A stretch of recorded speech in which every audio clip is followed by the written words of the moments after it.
All right, today we're cracking open a cold case that, for nearly a decade, has absolutely haunted the gaming world. We're talking about a mystery wrapped in silicon and shadow that finally we are going to solve. You've heard it, right? For years now, one single question has echoed through forums and social media. Why is Bloodborne, a game that so many of us consider an absolute masterpiece, still imprisoned on the PlayStation 4? It's basically a technical ghost story, and today, we're the ones hunting it down. So let's get right into it. To really solve this, we have to go way deeper than just fan theories and corporate rumors. We're going to perform a full technical autopsy on the game's code itself to find out what really makes Yharnam tick, and, more importantly, why it's been so damn hard to set it free. Our investigation begins right at the scene of the crime, the game's most infamous, most criticized technical limitation. That's the number, 30 frames per second. Ever since it came out, Bloodborne has been locked inside this, stuttering, juddering technical cage. But as we're about to see, breaking this lock is so much more complicated than just flipping a switch. So what's actually lurking inside Yharnam's code? What is it that makes a simple frame rate boost virtually impossible for even the most talented modders, and a massive, massive undertaking for developers? Okay, so the primary culprit here is this relic of older game design called hard-coded frame timing. What that means essentially is that the entire game world, from how fast your hunter dashes to the way a cleric beast swings its arm, is literally bolted directly to that 30 FPS clock. The game doesn't measure time in seconds, it measures it in frames. And this is what happens when you try to just brute force it. If you just unlock the frame rate to 60, you don't get a smoother game. Nope. You get a game running in fast forward. The whole game world just doubles in speed, and it becomes this unplayable, frantic mess. So you see, fixing this requires a deep, complex, and really expensive rewrite of the game's most basic logic. It means untangling every single gameplay element from the frame rate, one by one. You're not just applying a patch here, you are performing open-heart surgery on the very code that brings that world to life. But believe me, the nightmare doesn't stop with frame timing. The game's entire architecture is built this way. Its physics engine, its memory management, every system was custom-built specifically for the PlayStation 4. Porting this to a PC means you have to fundamentally overhaul the entire engine, not just tweak a few things. But hang on a second. If it's just a technical problem, no matter how hard it is, Sony has the money and the expert teams to fix it. So why haven't they? Well, the clues suggest this delay isn't just a technical hurdle, it's a deliberate business strategy. And that's because Sony isn't interested in a simple remaster. The evidence points to a much, much grander ambition.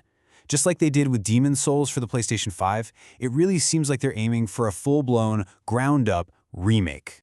Leaked internal data actually suggests that Sony views Bloodborne not just as some old game, but as a strategic asset, a crown jewel that they've been holding in their back pocket to be the killer app, the absolute system seller for the launch of the upcoming PlayStation 6. And the team that's reportedly been tasked with this massive job, none other than Bluepoint Games, the studio that's legendary for their incredible high-quality remakes. Whispers from inside the industry all point to a secret project codenamed Project Velvet, and all signs point to it being this very remake. So after almost a decade of total silence, what could this next generation version of Bloodborne, this Project Velvet, actually look and play like? Well, check this out.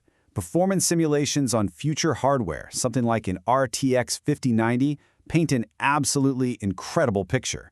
We are talking about a future where Bloodborne could run at 8K with frame rates well over 100 FPS. That 30 FPS prison would just be a distant, bad memory. The real key here, the game changer, is modern AI upscaling like DLSS 4. This tech uses AI to just massively boost frame rates. It's the kind of thing that makes a true next-gen Bloodborne possible, and finally unchains the game's potential in a way that was pretty much science fiction back in 2015.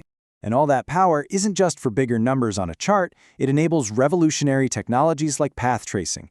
Think of it like hyper-realistic lighting that would fundamentally transform the game's iconic Gothic atmosphere, where every single lantern could cast physically accurate dynamic shadows. It would be breathtaking. But maybe the most exciting part of this whole remake theory, it isn't just about better graphics. It's about restoring parts of the game that got left on the cutting room floor way back in 2015. People have been digging into the original game's code for years, right? And they found these ghost scripts, references to entire zones, bosses, and enemies that were cut, most likely because the PS4's hardware just couldn't handle it. A full remake means Bluepoint could finally restore all this lost content, giving us a version of Bloodborne that's even bigger and richer than the one we know.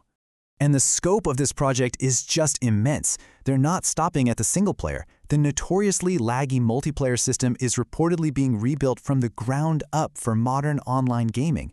I mean, imagine PvP and co-op with millisecond precision. It would be a whole new game. So, here's the crucial point. This long wait, this nightmare for fans, it might not have been for just a simple port. All the evidence suggests it was a calculated delay, waiting for the technology to be ready to deliver a complete re-evolution of a classic. Our technical autopsy is complete. The evidence suggests the curse is finally being broken, and the hunter is getting ready to awaken. Which leaves all of us with one final haunting question. Will this restored and reborn version of Yharnam actually be worth the long, agonizing wait? We might just find out soon.